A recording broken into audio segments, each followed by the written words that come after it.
Césaire. Aimé Césaire. Fanon grandit en croyant aux idéaux de la France. Liberté, égalité, fraternité. Oh, le nul. Il est citoyen français, il fait ses études, mais il commence à se poser des questions. Le déclic se fait lors d'une sortie scolaire où on lui présente un monument dédié à Victor Schœlcher, présenté comme le héros blanc qui aurait... C'est là qu'il a senti la douille. Il a dit, attendez, comment ça, c'est un blanc qui nous a libérés? Mais je peux pas croire à cette fable.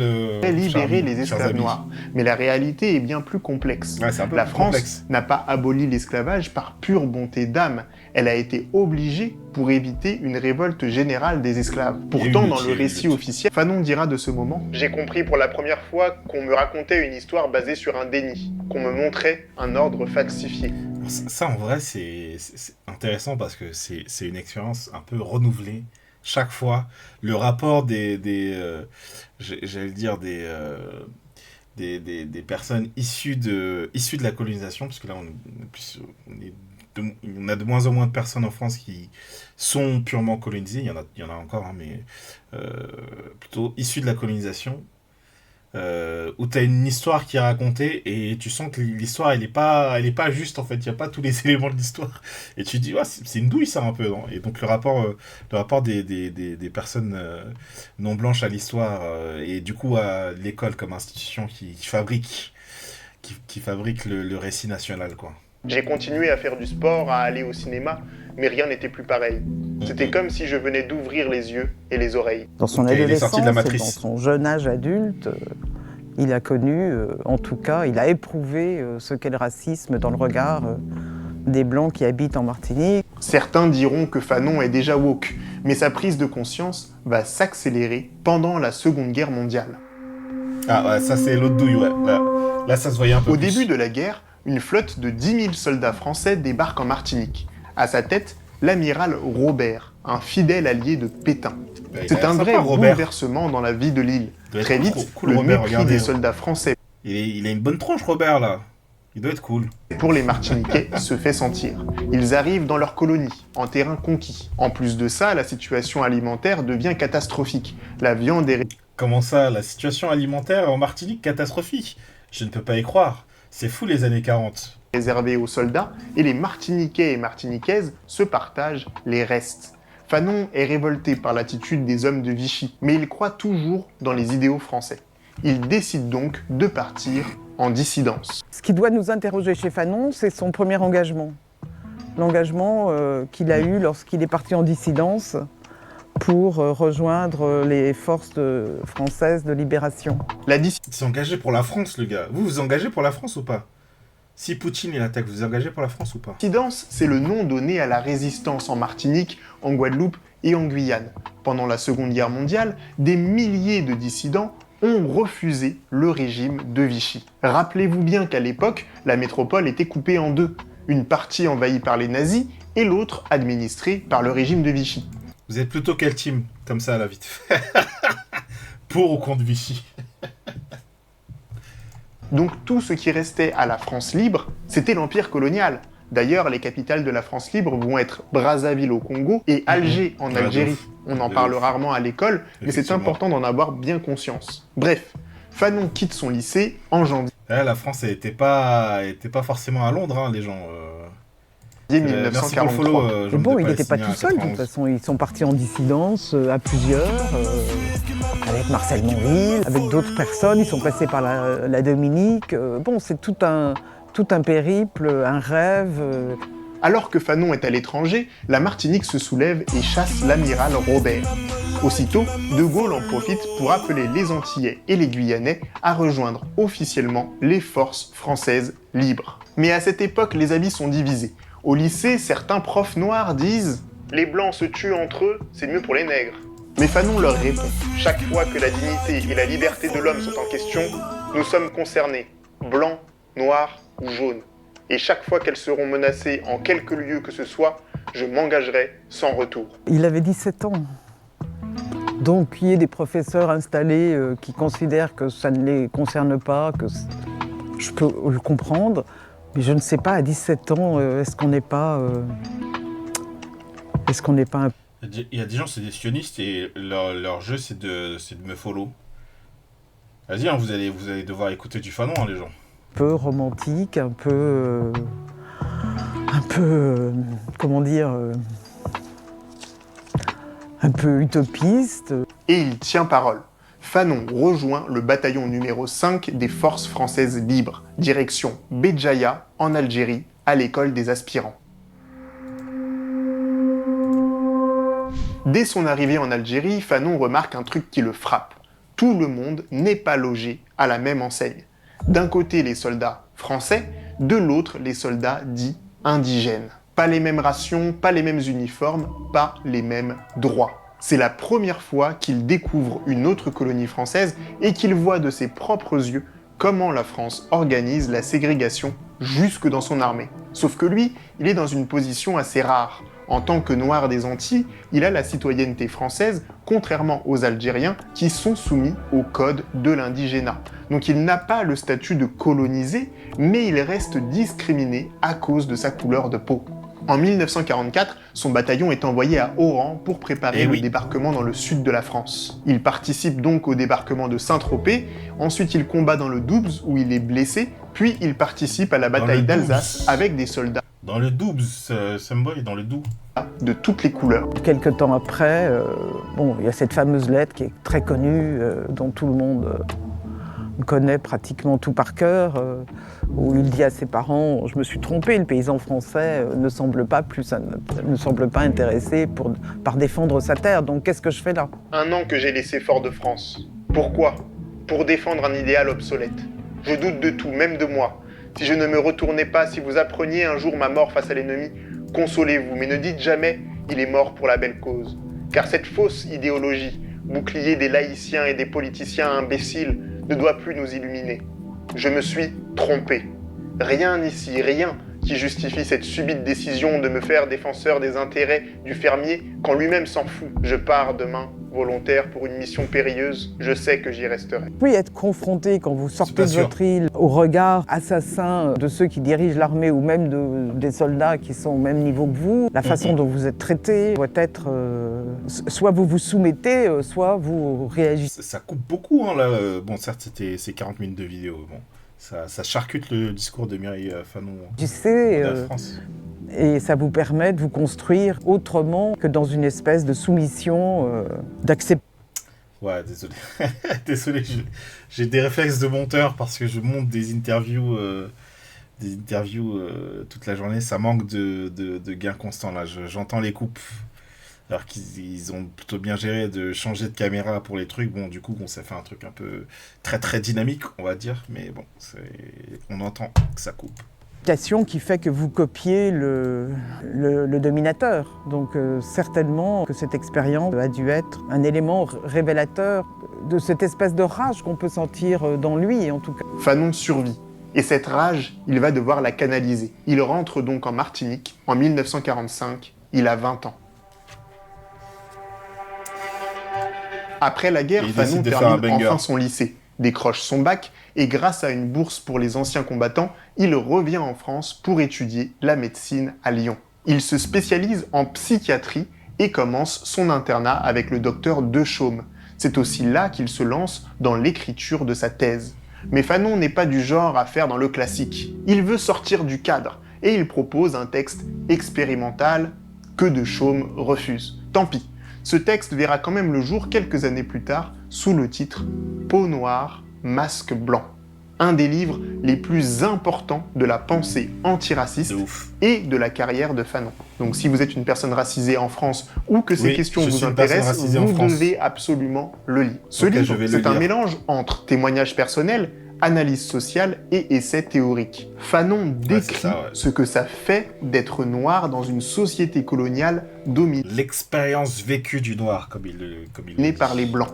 Il explique comment cette situation impacte l'identité et la santé mentale des personnes. Et autant, pardon de te couper, Someboy, autant on avait là dans Toscaès, il racontait un truc sur Lyon, une expérience avec des flics, machin, mais il y a un truc où il parle par exemple du fait de croiser un enfant qui qui voit un noir et du coup le désigne comme noir et quelle réaction il a et qu'est-ce que ça lui fait à lui, etc. Il y a un truc...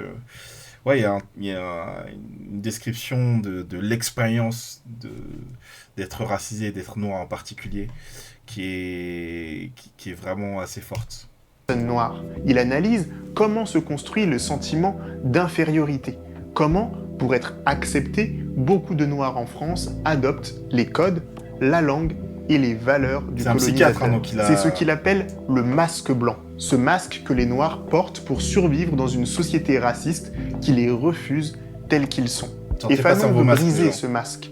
Pour lui, la libération ne passe pas seulement par l'indépendance politique, mais aussi... Je trouve ça audacieux de leur part de... Ah oui, c'est vrai qu'ils vont montrer des images du film, parce que mettre des photos de Fanon... Parce qu'il n'y en a pas 15 000. Donc très vite, ils vont être à court de nouvelles photos, quoi. Par une reconstruction psychologique décolonisée. Il faut se libérer du regard des colons et se réapproprier son identité. Et pour écrire, il se base sur ce qu'il a vécu. Un jour, à peine arrivé en métropole, un enfant blanc le pointe du doigt dans la rue et s'écrie « Tiens, un nègre, maman, regarde le nègre, j'ai peur !» C'est une claque. Fanon, qui se voyait comme un étudiant, comme un dissident, comme un futur médecin, réalise que pour la société française, il n'est qu'un noir. Rien d'autre. Comme dans les colonies, c'est pas ce qu'il a dit l'enfant, l'homme noir est enfermé dans une image caricaturale fabriquée par les colonisateurs. Un problème qui affecte aussi la vie intime des colonisés. Dans Peau noire, masque blanc, Fanon analyse aussi les couples mixtes pour répondre à une question qui dérange. Peut-on s'aimer Il n'a pas fait les choix les plus faciles pour vivre en tant que noir, Fanon. Sainement quand on a des couleurs de peau différentes dans une société raciste et coloniale. Fanon observe comment les rapports de domination coloniale s'infiltrent jusque dans les couples. Pourquoi certaines femmes noires cherchent des hommes blancs comme un moyen inconscient d'ascension sociale et de reconnaissance? Sur ce point, il prend l'exemple de l'écrivaine martiniquaise Mayotte Capessia. Mayotte Capessia est prête à tout pour se faire admettre dans le monde des blancs. Elle veut se blanchir à tout prix. Il explique aussi que chez certains hommes noirs, séduire une femme blanche est une double revanche. D'un côté, c'est une victoire symbolique contre la société coloniale, et de l'autre, c'est un moyen d'accéder à une reconnaissance que le colonialisme leur refuse. L'homme de couleur se précipite vers la femme blanche. En s'unissant à elle, il espère s'approprier sa blancheur et ainsi se débarrasser de son propre complexe d'infériorité. Et Fanon analyse aussi le regard des Blancs dans ces relations. Comment certaines femmes blanches voient l'homme noir. La femme blanche a le désir du noir comme d'une aventure, comme d'une rupture avec l'ennui et la monotonie d'un univers figé. Et certains hommes blancs attirés par les femmes noires. Le blanc veut la possession de la femme noire comme ultime confirmation de son pouvoir. Mais attention, le but de Fanon n'est pas de condamner les couples mixtes. Lui-même est en couple avec Josie Fanon. Elle est corse, elle est blanche, mais... Oui, avant ça, il avait fréquenté une autre femme blanche encore, qui est la mère de Mireille Fanon Mendès France, qu'on voit dans le... Elle se bat aussi contre la colonisation française. Comment est-on l'épouse de Frantz Fanon? Vous savez, d'une façon très simple. D'abord, on ne sait pas qu'on est l'épouse de Frantz Fanon, parce qu'à ce moment-là, Frantz Fanon avait... Donc là, elle fait l'interview, il est mort depuis 18 ans déjà, c'est ouf, il est mort tellement jeune. Pas la réputation internationale qu'il a maintenant, et même s'il l'avait... Bon, pour moi, c'était simplement un homme que j'aimais, c'était mon mari, le père de mon enfant. Je l'ai connu, nous étions très jeunes, je l'ai connu, j'avais moi-même 18 ans, il en avait 23. Nous nous sommes mariés 4 ans plus tard, nous nous sommes mariés en 52. On dit que Fanon était un homme seul, mais c'était pas un homme seul. C'était de tout ce que j'ai récupéré comme information, et surtout d'Olivier, son fils, qui est quand même une première main. On a énormément discuté avec lui, et quand je l'ai rencontré la toute première fois, il me parlait énormément de sa mère, parce qu'il a connu plus longtemps que son père, évidemment. Et je me suis rendu compte que tout ce qu'elle a fait pour cet homme-là n'était pas aussi retranscrit dans l'histoire. Donc Fanon a été oublié. Mais c'est ouf d'avoir ce discours-là et d'avoir un film où on voit très peu sa place. Alors on la voit, hein, le personnage de Josie Fanon, mais on voit quelqu'un qui est là, en qui Fanon a confiance, qui tape ses textes, qui elle elle aime bien prendre des photos, donc elle prend des photos. Elle participe à des décisions. Il y a des moments où il y a un moment où il se demande est-ce qu'on part parce que là c'est tendu, on peut nous tomber dessus et on a un enfant. Est-ce que ce serait pas plus sécure de partir quoi d'Algérie. Elle dit si on part on est des lâches quoi. Donc ils font le choix de rester. Mais bon, je trouve que c'est quand même léger la façon dont il parle là de comment elle était présente. Et la manière dont sa présence est retranscrite à l'écran, je trouve, c'est dommage, quoi. Fanon était encore plus oublié. Et pour moi, l'un ne pouvait pas aller sans l'autre. Il fallait réintégrer les deux personnages, non pas que dans un couple amoureux, mais dans un couple qui s'est voué à la défense des opprimés. Couple militant. Dans ce couple, comme dans la société. Et je suis désolé, elle n'est pas montrée comme une militante, elle est montrée comme une secrétaire qui a des convictions. En gros, c'est comme ça qu'elle est montrée, je trouve. Fanon cherche à comprendre comment l'état d'esprit colonial empoisonne les relations. Et pour éviter ces rapports toxiques, il faut savoir les analyser. Ça tombe bien, Fanon est psychiatre. Et oui, ah bah oui. Et donc c'est bien un édit. Pendant ses études, Fanon observe le racisme des médecins français. Quand un patient nord-africain souffre et que les médecins ne trouvent pas d'explication claire, il pense souvent qu'il exagère, qu'il simule. Mais pour Fanon, ces douleurs ne sont pas imaginaires. Elles sont le résultat de la violence coloniale qui ne se limite pas au corps et qui s'infiltre aussi dans les esprits jusqu'à provoquer des symptômes physiques. Il publie son analyse dans un article intitulé « Le syndrome nord-africain ». Bref, Fanon n'est pas convaincu par la psychiatrie de l'époque. Il cherche à ouvrir ses horizons et met en place de nouvelles méthodes. Il ne l'a pas inventé tout seul, il a été à Saint-Alban comme interne, où était médecin un résistant espagnol au fascisme, ce qui s'appelle François Toscaïès, et qui avait ouvert... C'est tellement découpé que espagnol, on n'avait pas... on avait juste pagnol, quoi. les portes de l'hôpital de Saint-Alban, qui a essayé d'intégrer les malades mentaux à l'intérieur du village de Saint-Alban. Franchement, en plus, je suis désolé, comme toute ma journée, c'est ça, c'est monter des interviews, donc ça me trigger un peu. En plus, quand tu as besoin de temps coupé, tu mets des petites images d'illustration, des images d'illustration de Saint-Alban, ça se trouve. Donc, et après, voilà, dans la voix off, les gens n'entendront pas. Là, ça se voit qu'il y a une coupe, donc ça souligne ce qu'on entend, quoi. Il a mis en place un bar, du théâtre pour les malades mentaux, etc., de façon à ce qu'il n'y ait pas de rupture entre la maladie mentale et la vie de tous les jours. Et c'est ce que Frantz Fanon a fait après être passé par là. C'est le courant de la psychothérapie institutionnelle. La psychothérapie institutionnelle, c'est une nouvelle approche qui ne cherche plus à museler les patients. L'idée, c'est plutôt de créer un espace où ils peuvent s'épanouir, d'instaurer un... Ce qui est marrant, c'est qu'il y a... En fait, ça s'inscrit dans une histoire bien plus vieille qui est... vous savez, je vais faire ma propre pub. Une fois n'est pas coutume. Parce que j'en ai parlé sur ma chaîne de cette histoire-là. Regardons ma chaîne. La psychothèque. La psychothéca. Sur Pinel. Je vais vous retrouver ça. Non, c'est pas lui. C'est voilà, l'école de la Salpêtrière. Je pense que ça doit être là-dedans que je parle de ça. Non, au chevet de la psychiatrie clinique. Non, je pense que c'est... Pardon.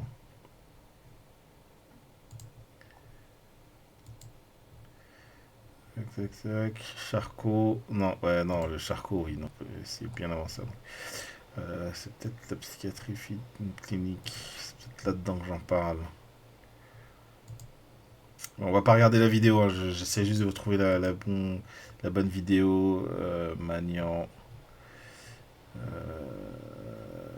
C'est pas ça que je cherche. Bref, c'est... Comment il s'appelait? Parce que comme j'ai un prof qui s'appelait Jean-Pierre Pinel, j'oublie le vrai prénom du psychiatre que je cherche. Qui s'appelait Pinel. Ce qui est intéressant, c'est qu'il y a un truc de Pinel, on est au 19e siècle et il décide de sortir du truc asilaire, quoi. Mais je crois que je vais vraiment retrouver. C'est-à-dire les malades qui sont enchaînés et compagnie, ils décident de libérer les chaînes, quoi. Il y a un geste comme ça, presque un mythe fondateur de il a libéré les fous, quoi.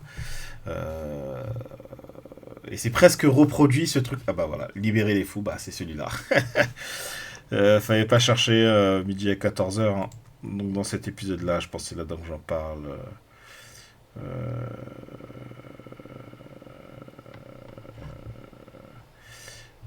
Là, ils disent de quoi, voilà. Michel Foucault, donc ça doit être là-dedans, je pense. Parce que Foucault parle de ça, le traitement moral, voilà, c'est tout ça.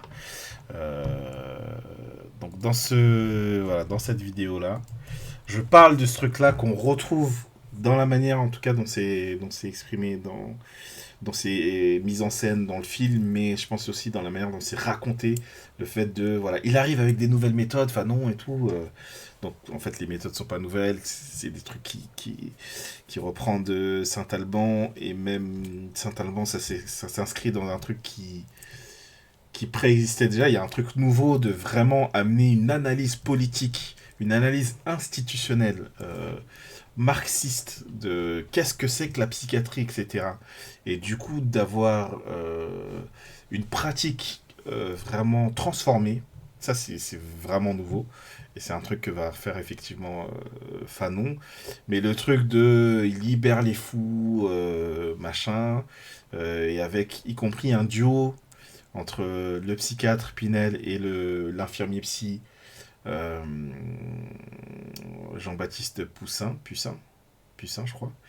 Voilà, il y a un truc qui est presque reproduit à l'identique dans le film, qui rappelle vachement ça, quoi.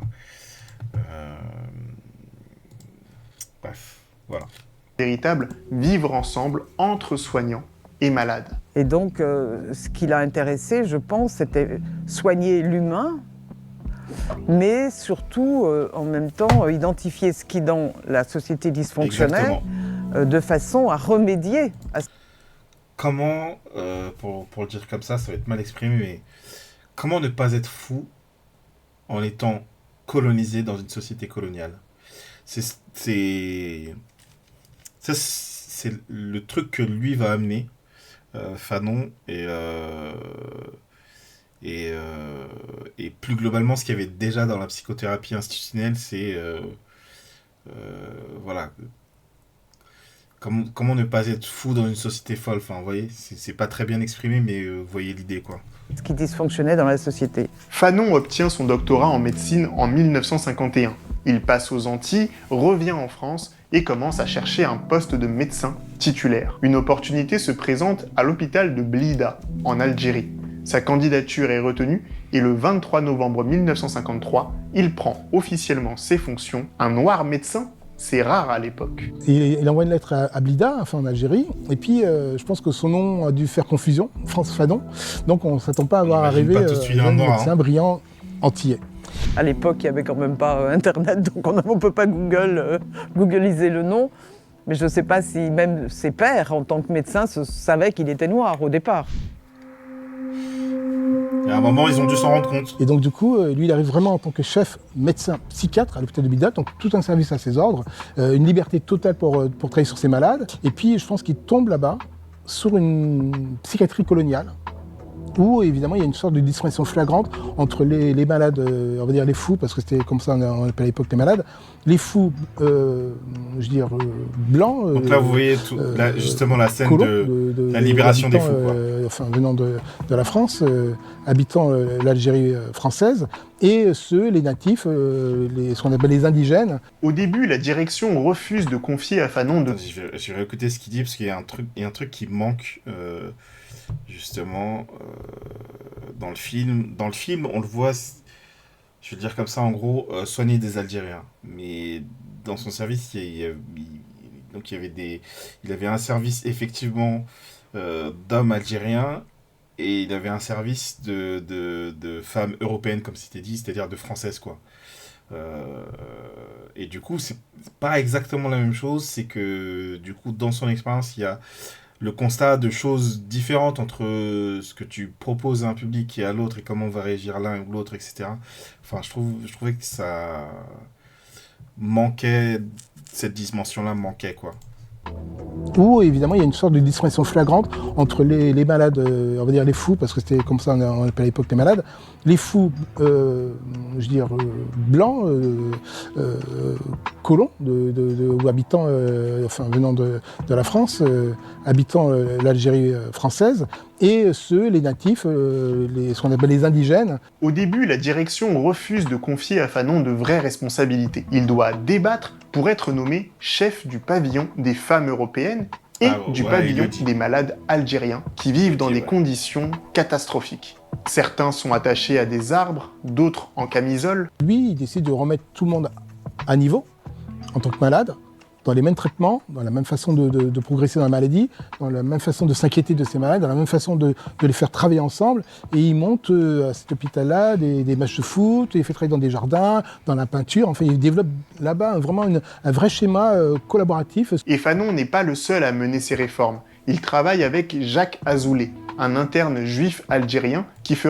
Alors, on va voir s'ils abordent la question d'Israël ou pas. Il me semble qu'en plus, Someboy d'Histoire Crépue n'est pas a commencé juste il y a genre 1 an, un truc comme ça, à s'intéresser à la question de Israël-Palestine. Donc, Il y aura une thèse sur la thérapie sociale. Ensemble, ils transforment Ils appellent ça d'abord social le thérapie, pavillon des femmes européennes. Ils organisent des réunions collectives où... Et ça n'existe pas dans le film. Je comprends, ton film, faut qu'il ait une dynamique, court, machin, mais je trouve que c'est un truc qui est pas anodin, quoi. Je trouve que c'est important de le raconter. Soignants et patientes participent ensemble à la gestion de la vie du pavillon. Ils célèbrent aussi Noël et organisent des ateliers manuels et culturels. Ils créent aussi un journal intitulé Notre Journal. Et les résultats sont immédiats.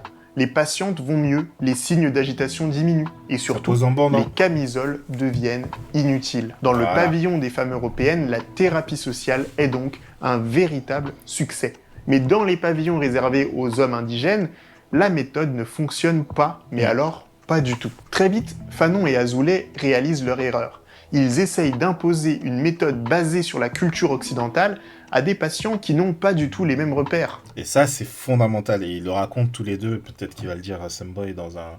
Ils ont écrit un article sur la social thérapie où il raconte ça. Et ça, c'est dans son bouquin écrit sur l'aliénation. Pire encore, Fanon et Azoulay ne parlent ni arabe ni kabyle.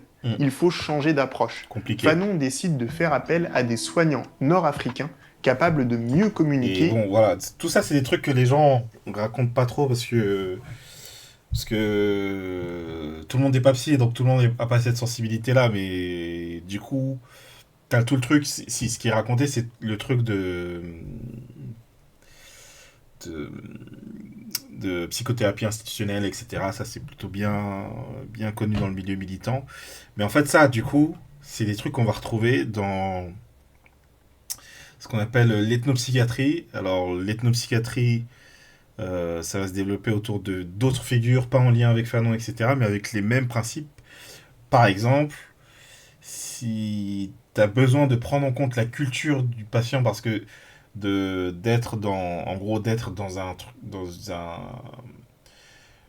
un mode de soins très occidentalo-centré ne fonctionne pas, tu te rends compte que ça fonctionne pas sans doute à cause d'une question culturelle, et bah ça veut dire que tu vas devoir faire appel à des personnes de cette culture dans l'équipe et dans le dispositif que tu vas créer, etc., quoi. Avec les patients et de comprendre leurs références culturelles. La thérapie ne peut pas être appliquée de manière universelle. Il faut tenir compte du contexte et de la culture de chaque patient. Fanon décide donc de célébrer les fêtes musulmanes et de faire venir des conteurs traditionnels. C'est évident. Alors pourquoi Fanon n'a-t-il pas anticipé ça ? Il écrit « Vous savez, on ne comprend qu'avec ces tripes. » Voilà, je vous le dis. Pourquoi ? Parce qu'il a dit, moi je le savais, je connais très bien le colonialisme, je savais que ça n'allait pas marcher. Mais les gens n'allaient pas le comprendre s'ils ne le voyaient pas de leurs propres yeux, voilà ce qu'il va dire. Il n'était pas question pour moi d'imposer de l'extérieur des méthodes plus ou moins adaptées à la mentalité indigène. Il me fallait démontrer plusieurs choses.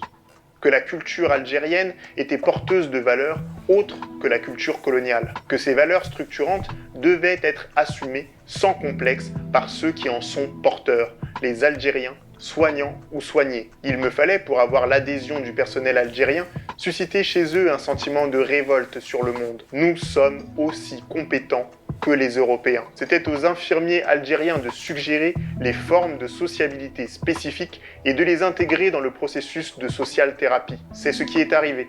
La psychiatrie doit être politique. Grand manipulateur devant l'éternel, Fanon.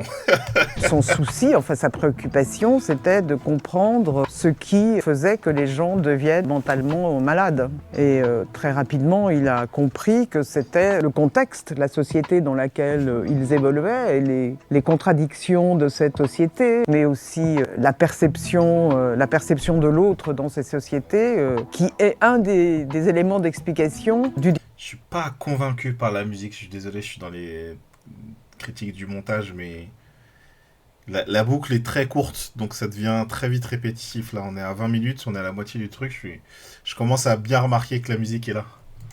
Dysfonctionnement mental de certaines personnes. Il a fait abandonner la lobotomie, les chaînes, enfin il a tout explosé dans la psychiatrie. Et d'ailleurs, je pense que c'est d'abord là qu'on doit le reconnaître, dans son travail de médecin psychiatre, et ensuite, et d'une façon plus large, dans ce qu'il a donné au monde.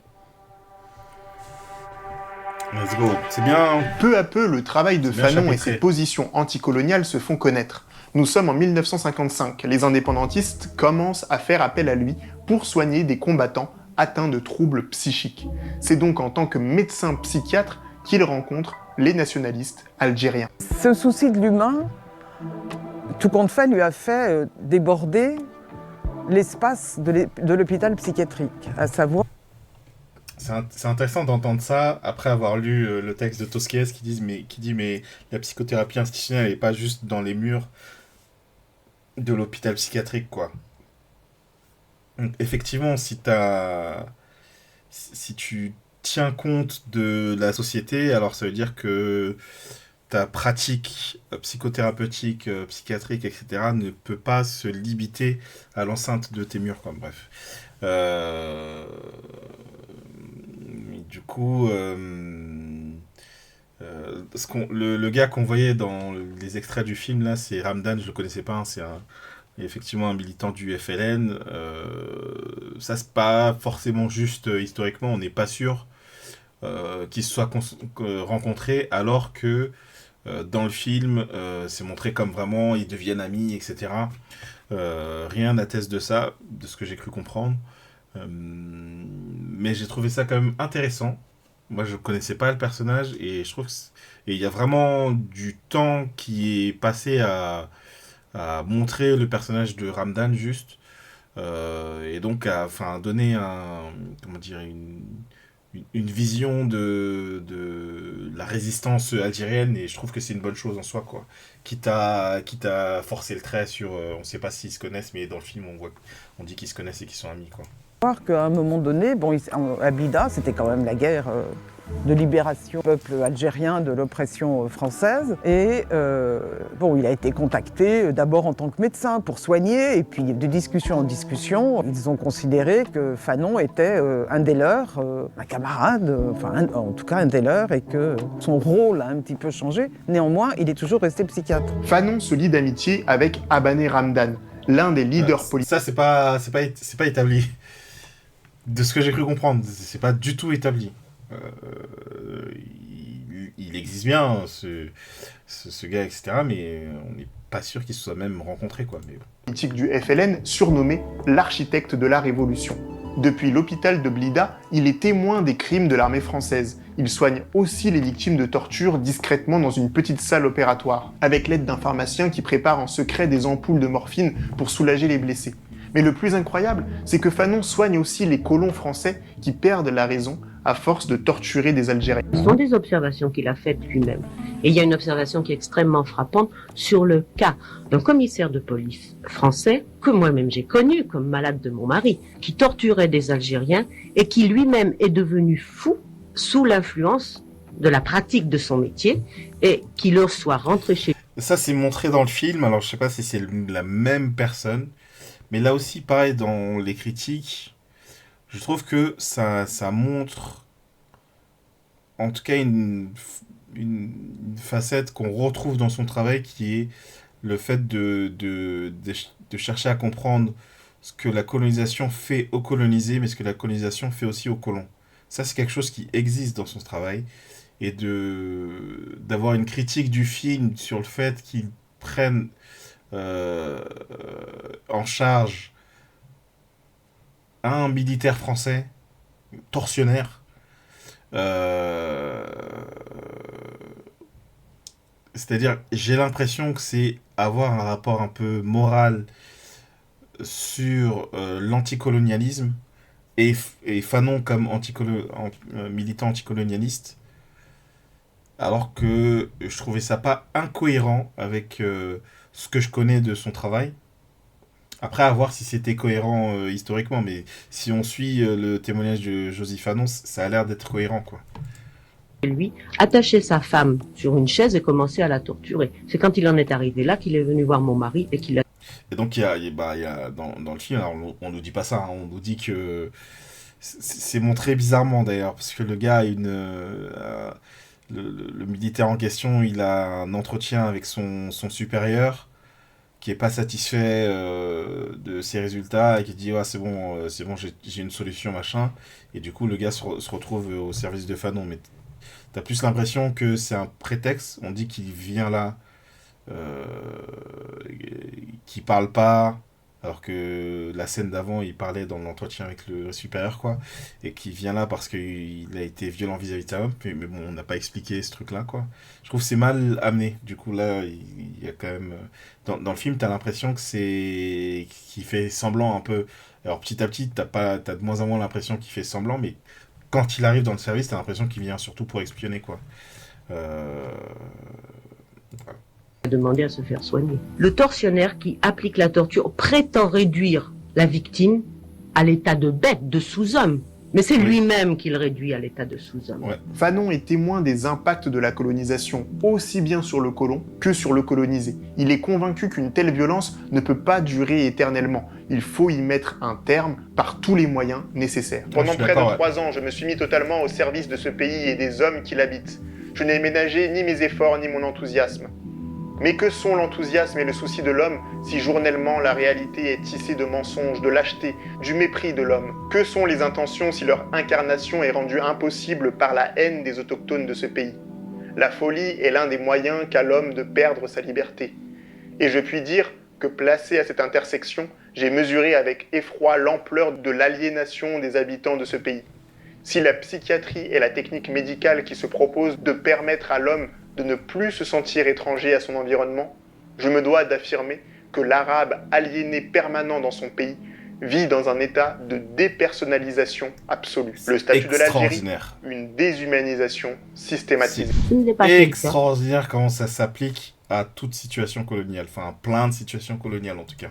Qui est resté assis dans sa chambre, derrière son bureau, écrivant ce qu'il pensait de telle ou telle révolution. C'est quelqu'un qui a participé d'une façon pratique dans la vie quotidienne, qui s'est engagé, qui a même risqué à la limite sa peau, dans une action politique concrète. En décembre 1956, Fanon démissionne de l'hôpital de Blida. Il est rapidement expulsé d'Algérie par le gouverneur. Donc il y a une lettre de démission qui est lue, par exemple, on a sa lettre de démission et qui est lue dans le film, par exemple. Tout n'est pas ajouté dans le film. Robert Lacoste. Fanon quitte l'Algérie. Il passe par Paris en septembre 1956 pour participer à la conférence des écrivains et artistes. Ça, on ne l'a pas, par exemple. Je trouve il y a des trucs qu'on n'a pas où... En fait...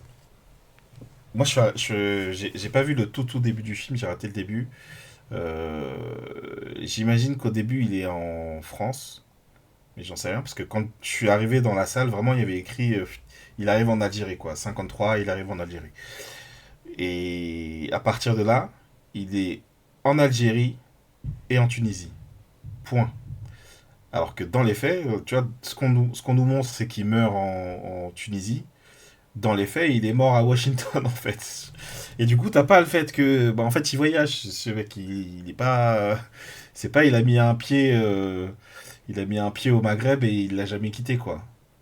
Et c'est dommage, il y a des trucs qu'on n'a pas, donc on n'a pas, alors qu'il y a... Voilà, il y a un texte, j'imagine, qu'il va citer, là, qu'il écrit à l'occasion de ce congrès-là, qui est quand même important. Il y a... c'est évoquer le fait qu'il représente le gouvernement provisoire algérien pour un événement au Ghana qui est pas n'importe quoi, qui est un congrès panafricain, etc. Donc ça s'est fait et c'est dommage, on le montre pas, quoi. C'est-à-dire qu'on tu le vois que en Algérie, en Tunisie, tu le vois que je veux dire, dans son combat pour l'Algérie qui est toujours le cas. Quand il représente le gouvernement algérien, c'est bien le gouvernement algérien qui représente, mais il y a aussi des liens là avec les artistes noirs ou avec le milieu panafricain. Voilà. Et ça, c'est complètement évincé du film. Noir qui se tient à la Sorbonne. C'est une des conférences qui réunit des intellectuels de la diaspora africaine et aussi antillaise, comme Aimé Césaire, Alioune Diop, Richard Wright, Léopold Sédar Senghor, en gros, tous les boss du mouvement panafricain et anticolonial de l'époque. Ah, c'est très le boys club, hein, les frères. Dites-moi si ça vous intéresse, je pourrais faire une vidéo dessus.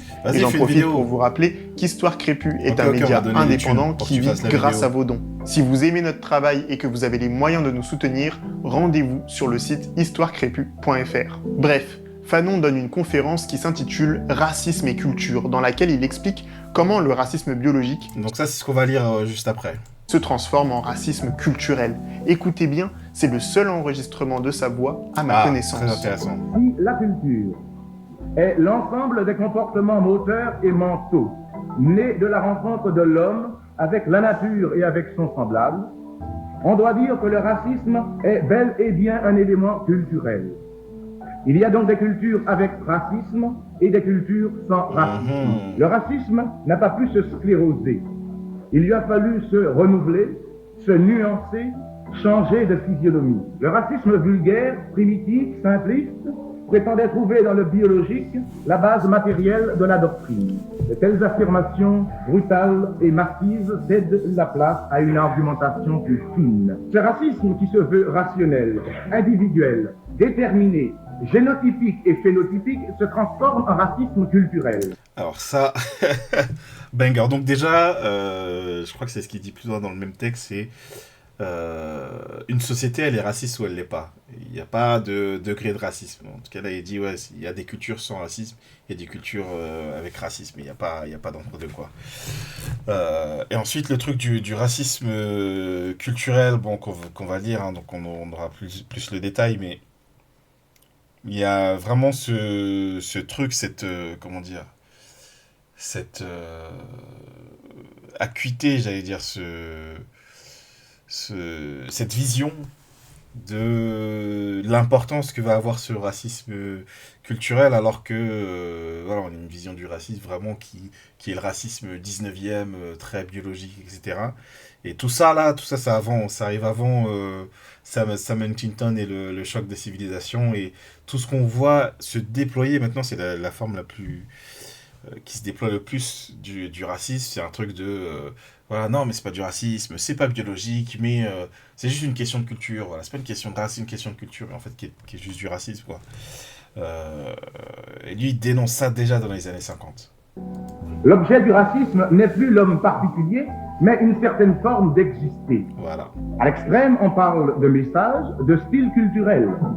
Les valeurs occidentales rejoignent singulièrement le déjà célèbre appel à la lutte de la croix contre le croissant. Non mais, on est dans les années 50, les gens, c'est dingue. C'est fou comme ce passage résonne avec notre situation actuelle. Ouais, mais c'est ce que je viens de dire. Fanon décrit exactement ce qui se passe quand les racistes français d'aujourd'hui évitent de parler de race arabe inférieure, voilà, et préfèrent expliquer que c'est la culture musulmane qui ne serait pas compatible avec la culture française. On a aussi fait une vidéo longue sur le sujet, si ça vous intéresse.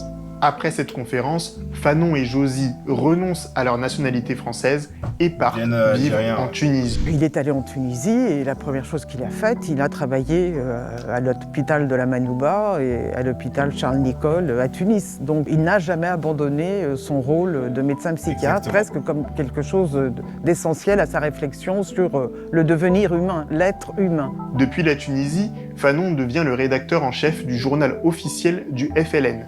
El Moudjahid. Parce que voilà, Fanon, le FLN, il a été vraiment dans ça, quoi. Il a vraiment participé à la révolution algérienne. Hein. C'est pas le seul, c'est pas le principal, mais il a été vraiment dans ça, quoi. À travers ses articles. Et donc il a obtenu la nationalité algérienne, il est enterré en Algérie, voilà. Il dénonce la brutalité des colons et il défend la légitimité de la lutte armée.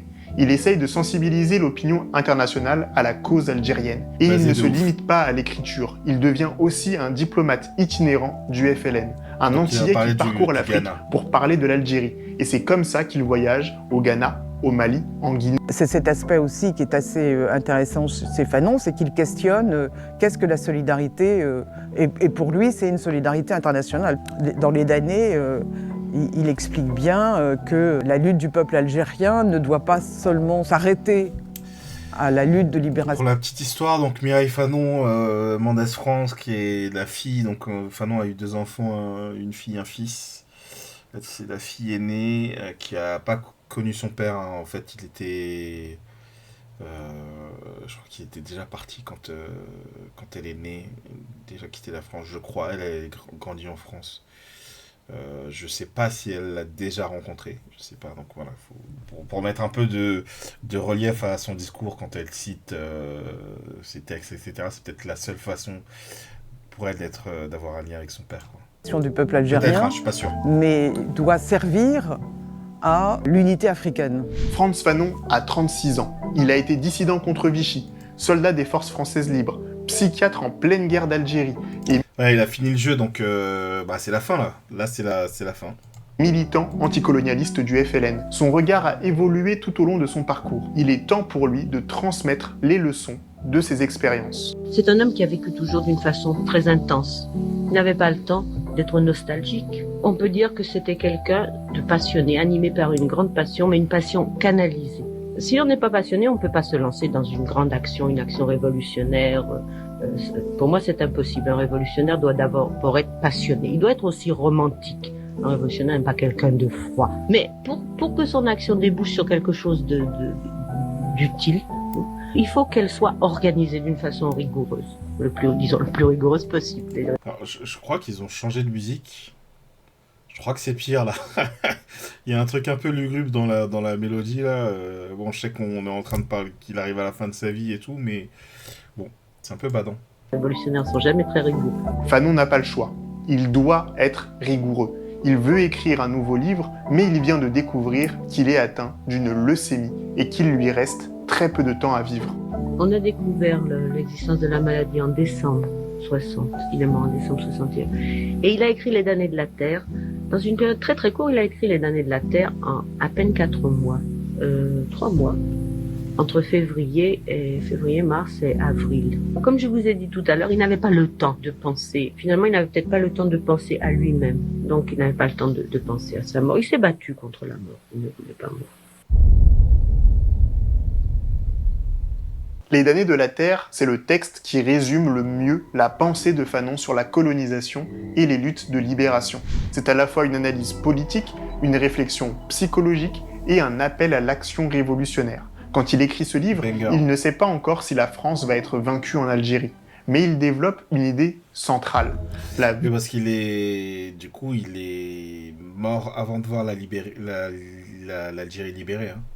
C'est genre 6 mois après sa mort que l'Algérie est libérée, peut-être un peu plus, mais voilà, moins d'1 an après. Pardon. Donc effectivement, il sait pas s'il va la voir. Et après, enfin, dans le film, il dit je pense que je la verrai pas libérée par rapport au fait qu'il va mourir, etc. Je sais pas à quel point il avait cette idée-là en tête, mais effectivement. Violence coloniale engendre nécessairement une contre-violence. Pour Fanon, le système colonial repose sur plusieurs formes de domination. 1. Il déshumanise les colonisés, les réduisant à des indigènes soumis. 2. Il utilise la répression et la torture pour maintenir son pouvoir. Et 3. Il empêche tout dialogue ou réconciliation et ne laisse pas d'autre choix que la confrontation violente. Donc il y a des trucs qui sont... je trouve que ça pose bien le contexte, et donc ça veut dire que l'analyse qu'il a du colonialisme, c'est le colonialisme qu'il voit par sa fenêtre, quoi. Donc c'est très concret, ce qui fait qu'il a tout un discours, par exemple, sur comment, et peut-être que ça va être, parce que c'est souvent repris, peut-être que ça va être la reprise là, sur la ville coloniale, comment il y a la ville des colons et la ville des colonisés, et notamment c'est très vrai sur l'Algérie coloniale. Enfin, j'allais dire, je sais pas à quel point ça s'applique, faudrait voir dans les sociétés entre guillemets purement coloniales, mais dans des sociétés plus post-coloniales, ce que je trouve intéressant, c'est que c'est pas tout à fait vrai, mais pas tout à fait faux non plus. Il y a toujours une espèce de séparation, une espèce de ségrégation par un biais ou un autre, quoi. Mais les choses sont peut-être moins blanches ou noires, pour le dire comme ça, que ça pouvait l'être dans la société qu'il décrit lui.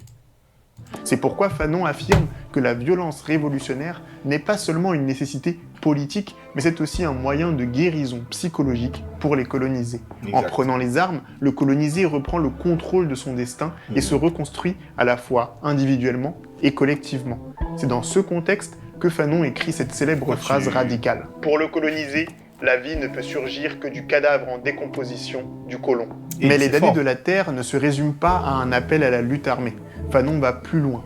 Il anticipe l'après-indépendance. Il craint que les nouvelles nations indépendantes tombent sous le contrôle de bourgeoisies nationales corrompues qui vont juste remplacer les colons sans vraiment changer le système. Importante. Et là aussi, il a vu juste. C'est exactement ce qui se passe dans les anciennes colonies d'Afrique. Il y a une critique de ce qu'est actuellement le Sénégal ou un certain nombre de pays africains dans les damnés de la terre. Pas sur le plan de la question de la négritude, sur le plan de la politique, mais vous savez, tout est lié. La négritude est aussi une question politique. Parlons du racisme. Pas parce qu'on est blanc, qu'on est le plus beau et le plus intelligent, mais c'est pas non plus parce qu'on est noir, qu'on est le plus révolutionnaire, ou qu'on a la vérité. Pour Fanon, une vraie décolonisation, ce n'est pas juste avoir des présidents noirs ou algériens à la tête de pays indépendants. La décolonisation, c'est avant tout une révolution économique et sociale qui casse l'organisation coloniale du monde. C'est ce que les penseurs décoloniaux appelleront plus tard la colonialité du pouvoir. On a fait une vidéo sur le sujet, si ça vous intéresse. Il était anticolonialiste, certes, mais il était aussi décolonial. Décolonial au sens où on l'entend maintenant. Oui. À savoir ça existe, mais... critiquer le système capitaliste, critiquer l'impact de la race dans l'organisation de systèmes capitalistes, mais de façon à ce que l'humain émerge et ne soit pas bridé ou ne soit pas contrecarré par... Et rappelons, ce gars est mort à 36 ans. C'est une dingue, il était vraiment trop chaud. Les injonctions du système capitaliste et encore moins par celles de la race. Dans Les damnés de la terre, Fanon fait exploser toute la grille de lecture du monde colonial. Il a enfin réussi à structurer son message politique. Peau noire, masque blanc, c'est 52, il a une vingtaine d'années. Les damnés de la terre, c'est 61, il a 36 ans, il a évolué, il a été médecin. Peau noire et masque blanc était sa thèse initialement, qui a été refusée, donc c'est devenu un livre.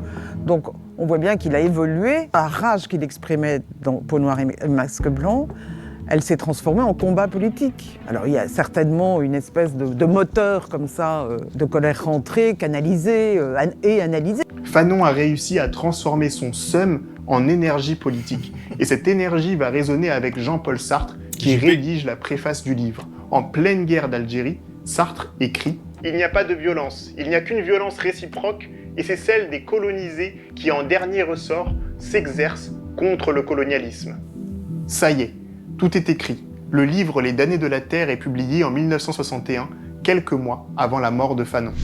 Je n'aime pas qu'on parle des damnés de la terre, par exemple, comme le testament politique de Fanon. Dans son esprit, c'était pas un testament. Il n'a pas voulu coucher sur le papier ni ses dernières volontés, ni une somme théorique. C'était un début. Dans son esprit, c'était un début. Et les révolutionnaires du tiers-monde qui se sont imprégnés de la pensée de Fanon doivent avoir cela dans l'esprit. C'est-à-dire qu'il ne faut pas prendre ça comme un Coran, ou une Bible, ou un Talmud, pourquoi pas, mais comme des lignes directrices. Et essayer de voir plus loin.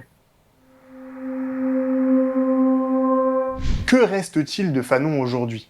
Pourquoi il ne fait pas partie des personnages qu'on étudie obligatoirement à l'école en France? Pourquoi est-ce qu'on s'intéresse plus aux antiracistes étrangers comme Martin Luther King et Gandhi plutôt qu'à un penseur qui s'est construit entièrement dans le contexte de la colonisation? Et qui a influencé le monde entier, qui a influencé des révolutionnaires dans le monde entier.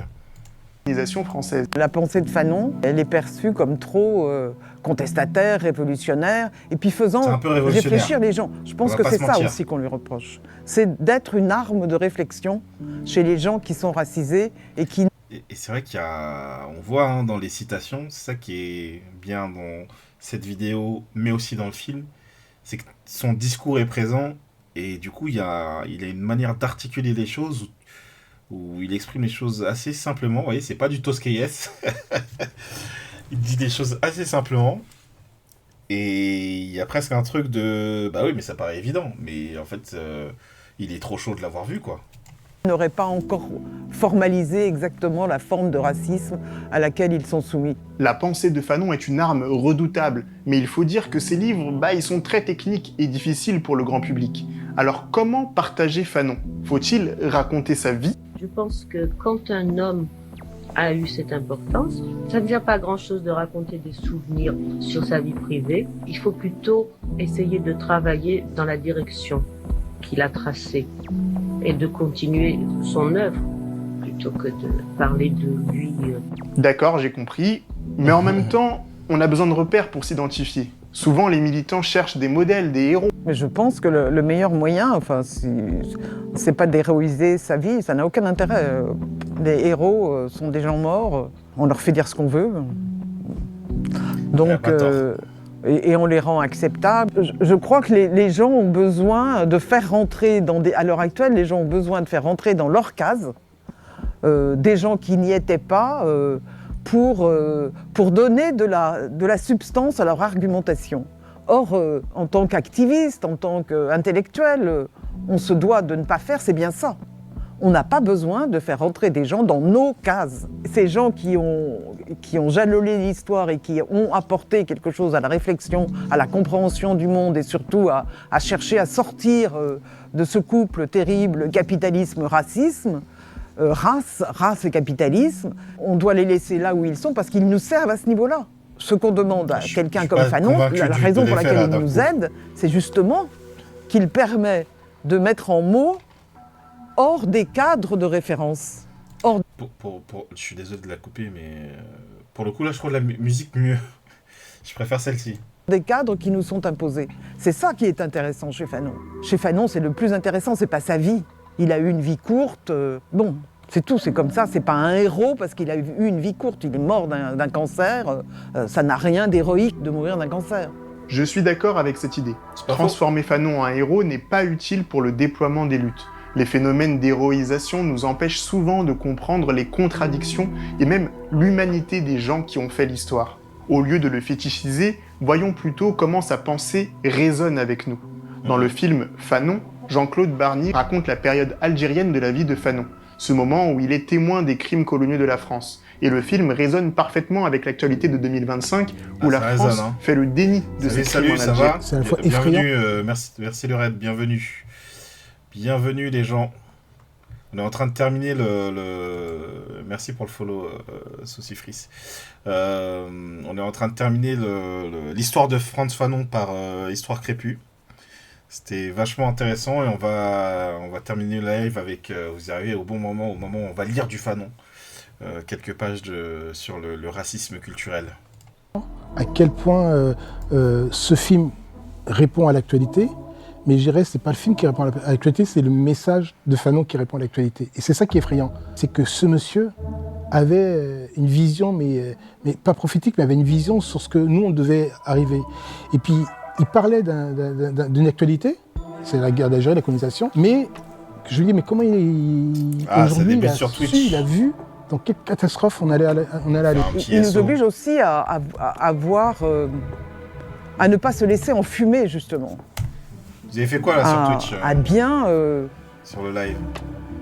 À bien identifier que les problèmes ne viennent pas des gens.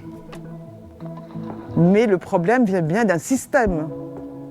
Donc, c'est ça aussi qu'il nous dit. Les Black Panthers, les Noirs américains, en passant par les Palestiniens, connaissaient les œuvres de Fanon sur le bout du doigt. Je pense qu'il y a eu un cheminement en profondeur de l'œuvre de Fanon et de la pensée de Fanon. Ça n'a jamais été oublié par personne. Ça a été repris et appliqué par les différents mouvements révolutionnaires du monde, par les jeunes intellectuels des pays africains. Ça prouve l'internationalisme de la pensée de Fanon. Pour moi, c'est ça qui est le plus important. Après l'indépendance, Josie Fanon reste en Algérie en tant que journaliste pour El Moudjahid.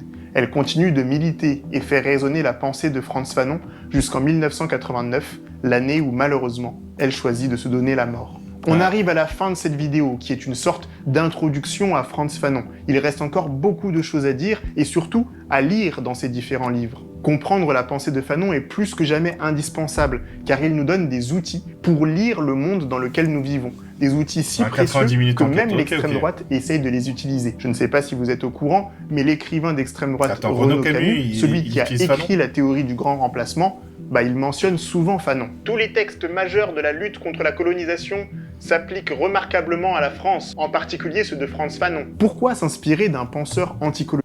Oui. Oui, c'est vrai, Renaud, oui. D'autant plus que Fanon analyse précisément le colonialisme français, quoi. Oui. Colonialiste pour défendre des idées d'extrême droite. Et bien, selon Renaud Camus, la France serait actuellement colonisée par... Ah, il veut dire ça s'applique à la France comme colonisée. Pardon. C'était ça qu'il voulait dire, ok. J'ai du mal à me remettre dans la mentale des fachos, quoi. En plus, mais non, du coup, ça s'applique pas. Ces anciens colonisés. Bon, c'est complètement faux. On a déjà expliqué ça dans notre vidéo sur la signification du mot colonisation. La France n'est pas en train d'être colonisée par une puissance coloniale qui impose un statut inférieur aux Français. Non, elle vit simplement une immigration en provenance de ces anciennes colonies. Donc c'est complètement différent. C'est pas la même Pourtant, Renaud Camus essaye d'utiliser la pensée de Fanon pour justifier sa lutte contre le grand remplacement. Carrément, la première phrase de son livre Le Grand Remplacement, c'est une citation de Fanon. Bref, on pourra faire de prochaines vidéos pour décrypter l'arnaque du grand remplacement. Dites-nous en commentaire si ça vous intéresse. Et c'est la fin de cette vidéo. Je veux remercier Ivana Aletas qui a coécrit avec moi et toute l'équipe à la production et la post-production. Je rappelle que Histoire Crépue, c'est une chaîne antiraciste indépendante et que pour payer nos équipes, on a besoin de vos dons. Rendez-vous sur le site histoirecrépue.fr si vous avez les moyens de contribuer. Et sinon, n'hésitez pas à partager, liker et surtout dites-nous en commentaire ce que vous avez pensé de cette vidéo. Est-ce qu'il y a des points à améliorer, à approfondir? Est-ce que vous avez appris des choses sur Fanon? Est-ce que vous n'êtes pas d'accord avec cette lecture de son histoire? En tout cas, merci d'avoir regardé cette vidéo et moi je vous dis à bientôt sur la chaîne Histoire Crépue. Ciao, ciao, ciao! Let's go. Voilà, c'était l'histoire de Fanon par Histoire Crépue. Voilà, je vous mets le lien de la vidéo et... Attendez, est-ce que j'avais mis le lien de ma vidéo? Bon, peu importe. Et on va passer à la dernière phase de ce live. On va lire un peu de Fanon, ça vous dit? Les rivaux sont plus où se font tirer dessus. Comme des canettes de 33 centilitres. Je te tranquillise, je me la raconte trop comme les gens qui lisent. Alright. Donc, racisme et culture... Ça nous précise, non, ça nous précise pas. Donc c'était pour les gens qui ont pas vu le truc d'Histoire Crépue qui en parlait, c'était un texte, une conférence qu'il a écrite pour le premier congrès des écrivains et artistes noirs, c'était peut-être en 56 ou un truc comme ça, qui parle de racisme biologique et racisme culturel, en gros. Voyons voir ça, voyons voir ce que Fanon a à nous dire là-dessus. La réflexion sur la valeur normative de certaines cultures décrétées unilatéralement mérite de retenir l'attention. L'un des paradoxes rapidement rencontrés est le choc en retour de définitions égocentriques et sociocentristes. Bonne soirée, Peck, à tantôt, hein, à la prochaine. Merci d'être passé. Est affirmé d'abord l'existence de groupes humains sans culture, puis de cultures hiérarchisées. Enfin, la notion de relativité culturelle, de la négation globale à la reconnaissance singulière et spécifique. C'est précisément cette histoire morcelée et sanglante qu'il nous faut esquisser au niveau de l'anthropologie culturelle. Il existe, pouvons-nous dire, certaines constellations d'institutions vécues par des hommes déterminés dans le cadre d'aires géographiques précises qui, à un moment donné, ont subi l'assaut direct et brutal de schèmes culturels différents. J'ai un mot pour expliquer ça, moi. Le développement technique, généralement élevé, du groupe social ainsi apparu, l'autorise à installer une domination organisée. L'entreprise de déculturation se trouve être le négatif d'un plus gigantesque travail d'asservissement économique, voire biologique. La doctrine de la hiérarchie culturelle n'est donc qu'une modalité de la hiérarchisation systématisée poursuivie de façon implacable. La théorie moderne de l'absence d'intégration corticale des peuples coloniaux en est le versant anatomo-physiologique. Effectivement, on a l'impression de... Salut Galvanize, ça va? Tu viens de voir le film Fanon. Il n'y a pas de meilleur timing. Là, on est en train de... On commence un article de Fanon, là, on est en train de terminer le live. Donc, très, très bon timing. T'en as pensé quoi, d'ailleurs? Le racisme n'est pas un tout, mais l'élément le plus visible, le plus quotidien, pour tout dire, à certains moments, le plus grossier d'une structure donnée. Étudier les rapports du racisme et de la culture, c'est se poser la question de leur action réciproque. Si la culture est l'ensemble des comportements moteurs et mentaux nés de la rencontre de l'homme avec la nature et avec son semblable, on doit dire que le racisme est bel et bien un élément culturel. Il y a donc des cultures avec racisme et des cultures sans racisme. Cet élément culturel précis ne s'est cependant pas enquisté. Le racisme n'a pas pu se scléroser, il lui a fallu se renouveler, se nuancer, changer de physionomie. Il lui a fallu subir le sort de l'ensemble culturel qui l'informait.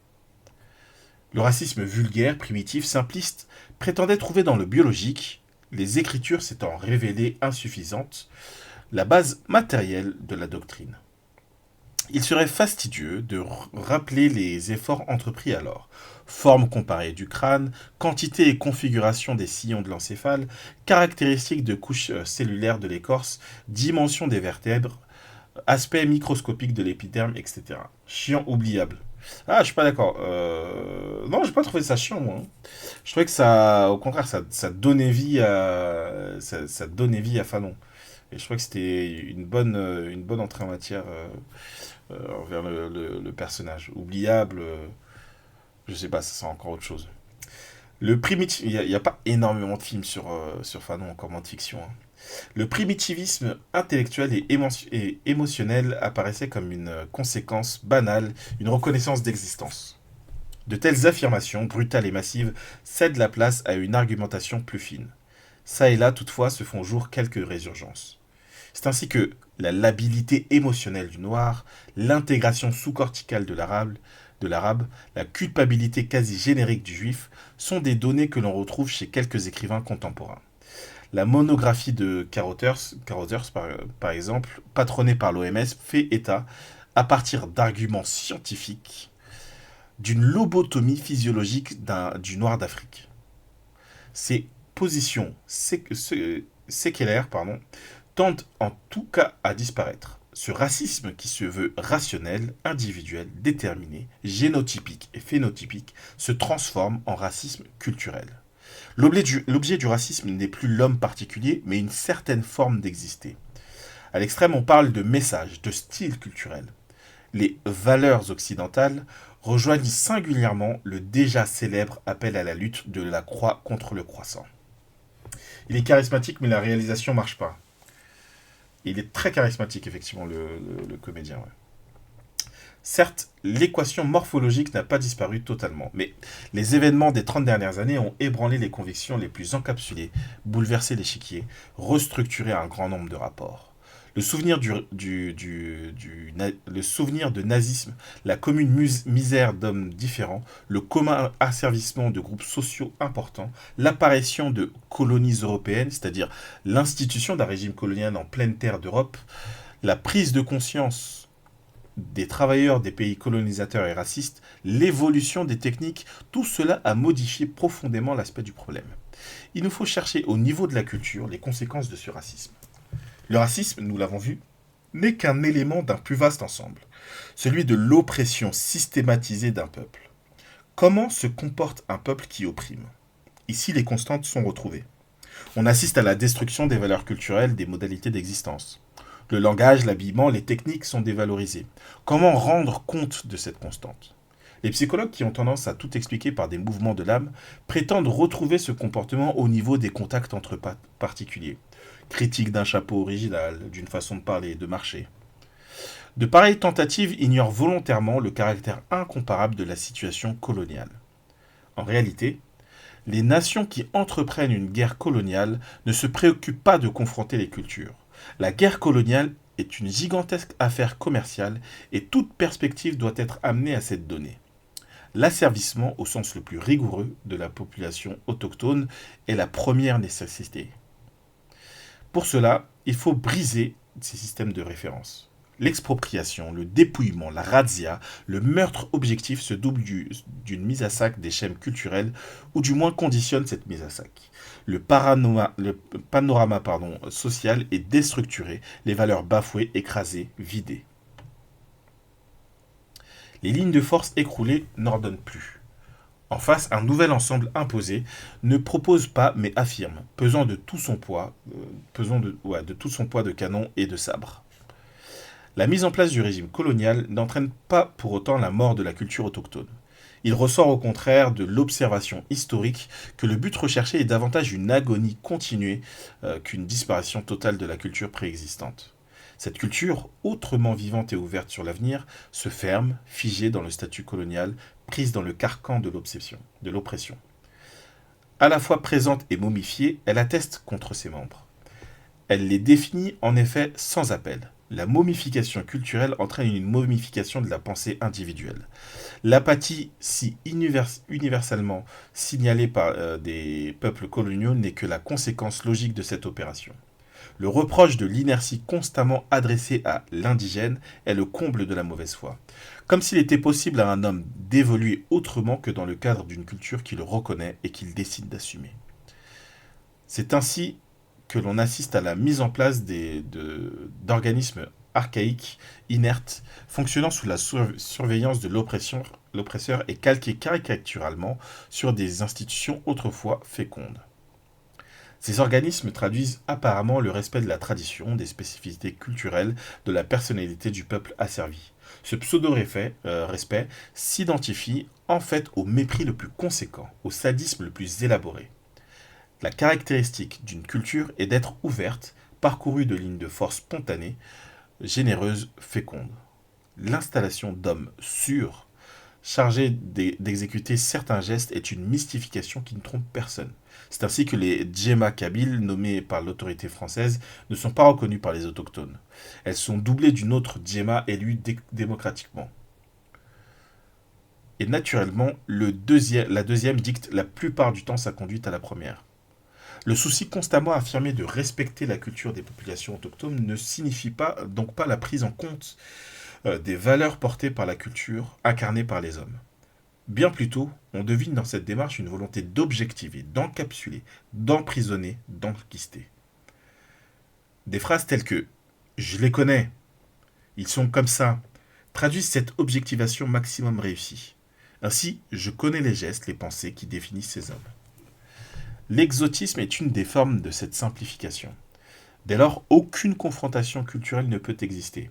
Il y a d'une part une culture à qui l'on reconnaît des qualités de dynamisme, d'épanouissement, de profondeur, une culture en mouvement, en perpétuel renouvellement. En face, on trouve des caractéristiques, des curiosités, des choses, jamais une structure. Ainsi, dans une première phase, l'occupant installe sa domination, affirme massivement sa supériorité. Le groupe social asservi militairement et économiquement est déshumanisé selon une méthode polydimensionnelle. Donc c'est assez ouf cette description. Voilà, on a l'impression qu'il est en train de découper sous nos yeux comment fonctionne le racisme et le colonialisme. Et c'est assez juste. Hein. Lui, il était beaucoup en Algérie, mais ça s'applique, moi, je pense, beaucoup à la Palestine. Là, j'imagine que je ne suis pas le seul. Exploitation, torture, razzia, racisme, liquidation collective, oppression rationnelle se relayent à des niveaux différents pour littéralement faire de l'autochtone un objet entre les mains de la nation occupante. Cet homme-objet, sans moyen d'exister, sans raison d'être, est brisé au plus profond de sa substance. Le désir de vivre, de continuer, se fait de plus en plus indécis, de plus en plus fantomatique. C'est à ce stade qu'apparaît le fameux complexe de culpabilité. Wright, dans ses premiers romans, en donne une description très détaillée. Progressivement, cependant, l'évolution des techniques de production, l'industrialisation, d'ailleurs limitée des pays asservis, l'existence de plus en plus nécessaire de collaborateurs impose à l'occupant une nouvelle attitude. La complexité des moyens de production, l'évolution des rapports économiques entraînant bon gré mal gré celle des idéologies, déséquilibrent le système. Le racisme vulgaire, dans sa forme biologique, correspond à la période d'exploitation brutale des jambes et des bras de l'homme. La perfection des moyens de production provoque fatalement le camouflage des techniques d'exploitation de l'homme, donc des formes du racisme. En plein cœur des nations civilisatrices, les travailleurs découvrent enfin que l'exploitation de l'homme, base d'un système, emprunte des visages divers. À ce stade, le racisme n'ose plus sortir sans phare, il se conteste. Le raciste, dans un nombre de plus en plus grand de circonstances, se cache. Celui qui prétendait les sentir, les deviner, se découvre visé, jugé, regardé. Le projet du raciste est alors un projet hanté par la mauvaise conscience. Le salut ne peut lui venir que d'un engagement passionnel tel qu'on en rencontre dans certaines psychoses. Et ce n'est pas l'un des moindres mérites du professeur Baruch que d'avoir précisé la sémiologie de ces délires passionnels. Alors c'est marrant, on a l'impression qu'il décrit notre époque, quoi. Enfin, qui décrit pas notre époque, mais qui décrit notre société d'il y a, je sais pas, quelques décennies, quoi. Le racisme n'est jamais un élément surajouté, découvert au hasard d'une recherche au sein des données culturelles d'un groupe. La constellation sociale, l'ensemble culturel sont profondément remaniés par l'existence du racisme. On se dit couramment que le racisme est une plaie de l'humanité. Mais il ne faut pas se satisfaire d'une telle phrase. Il faut inlassablement rechercher les répercussions du racisme à tous les niveaux de sociabilité. L'importance du problème raciste dans la littérature américaine contemporaine est significative. Le nègre au cinéma, le nègre et les folklores, le juif et les histoires pour enfants, le juif au bistrot, ce sont des thèmes inépuisables. Le racisme, pour revenir à l'Amérique, hante et vicie la culture américaine. Et cette gangrène dialectique est exacerbée par la prise de conscience et la volonté de lutte de millions de Noirs et de Juifs visés par ce racisme. Cette phase passionnelle, irrationnelle, sans justification, présente à l'examen un visage effrayant. La circulation des groupes, la libération dans certaines parties du monde d'hommes antérieurement infériorisés rendent de plus en plus précaire l'équilibre. Assez inattendument, le groupe raciste dénonce l'apparition d'un racisme des hommes opprimés. Le primitivisme intellectuel de la période d'exploitation fait place au fanatisme moyenâgeux, voire préhistorique, de la période de libération. À un certain moment, on avait pu croire à la disparition du racisme. Cette impression euphorisante des réels était simplement la conséquence de l'évolution des formes d'exploitation. Les psychologues parlent alors d'un préjugé devenu inconscient.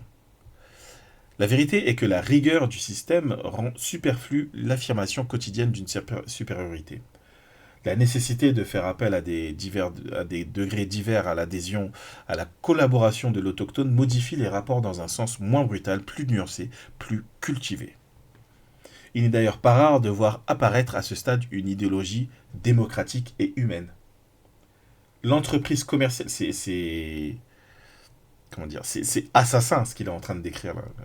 Je sais pas si c'est clair pour tout le monde, mais je trouve ça assez ouf. Comment il décrit les différentes phases du racisme dans les cultures avec racisme, quoi, et comment on passe du biologique au culturel, et qu'est-ce que ça veut dire concrètement d'un moment où on a l'impression que presque le racisme aurait pu disparaître, etc., et comment, du coup, le sous-entendu, ce qu'on voit en creux, c'est que ça peut être remobilisé, et on est un peu dans ce genre de phase. Bon. L'entreprise commerciale d'asservissement, de destruction culturelle, cède le pas progressivement à une mystification verbale. L'intérêt de cette évolution, c'est que le racisme est pris comme thème de médiation, quelquefois comme une technique publicitaire. C'est ainsi que le blues, plainte des esclaves noirs, est présenté à l'admiration des oppresseurs. C'est un peu d'oppression stylisée qui revient à l'exploitant et au raciste. Sans oppression et sans racisme, pas de blues. La fin du racisme sonnerait le glas de la grande musique noire. Comme le dirait le trop célèbre Toynbee, le blues est une réponse de l'esclave au défi de l'oppression. Actuellement encore, pour beaucoup d'hommes, même de couleur, la musique d'Armstrong n'a de véritable sens que dans cette perspective. Le racisme boursoufle et défigure le visage de la culture qui le pratique. La littérature, les arts plastiques, les chansons pour midinette, les proverbes, les habitudes, les patterns, soit qu'il se propose d'en faire le procès ou de le banaliser, restituent le racisme. C'est dire qu'un groupe social, un pays, une civilisation ne peuvent être racistes inconsciemment. Nous le disons encore une fois, le racisme n'est pas une découverte accidentelle. Ce n'est pas un élément caché, dissimulé. Il n'est pas exigé d'efforts surhumains pour le mettre en évidence. Le racisme crève les yeux car précisément il entre dans un ensemble caractérisé, celui de l'exploitation éhontée d'un groupe d'hommes par un autre, parvenu à un stade de développement technique supérieur. C'est pourquoi l'oppression militaire et économique précède la plupart du temps, rend possible, légitime le racisme. L'habitude de considérer le racisme comme une disposition de l'esprit, comme une tare psychologique, doit être abandonnée. Mais l'homme visé par ce racisme, le groupe social asservi, exploité, désubstantialisé, comment se comporte-t-il ? Quels sont leurs mécanismes de défense ? Quels mécanismes découvrons-nous ici ? Dans une première phase, on a vu l'occupant légitimer sa domination par des arguments scientifiques. La race inférieure se nier en tant que race. Parce que nulle autre solution ne lui est laissée. Le groupe social racialisé essaie d'imiter l'oppresseur et par là de se déracialiser. La race inférieure se nie en tant que race différente. Elle partage avec la race supérieure les convictions, doctrines et autres attendus la concernant. Ayant assisté à la liquidation de ces systèmes de référence, à l'écroulement de ces chaînes culturelles, il ne reste plus à l'autochtone qu'à reconnaître avec l'occupant que Dieu n'est pas de son côté. L'oppresseur, par le caractère global et effrayant de son autorité, en arrive à imposer à l'autochtone de nouvelles façons de voir, singulièrement un jugement péjoratif à l'égard de ses formes originales d'exister. Cet événement, désigné communément aliénation, est naturellement très important. On le trouve dans les textes officiels sous le nom d'assimilation. Or, cette aliénation n'est jamais totalement réussie. Soit parce que l'oppresseur, quantitativement et qualitativement, limite l'évolution des phénomènes imprévus hétéroclites,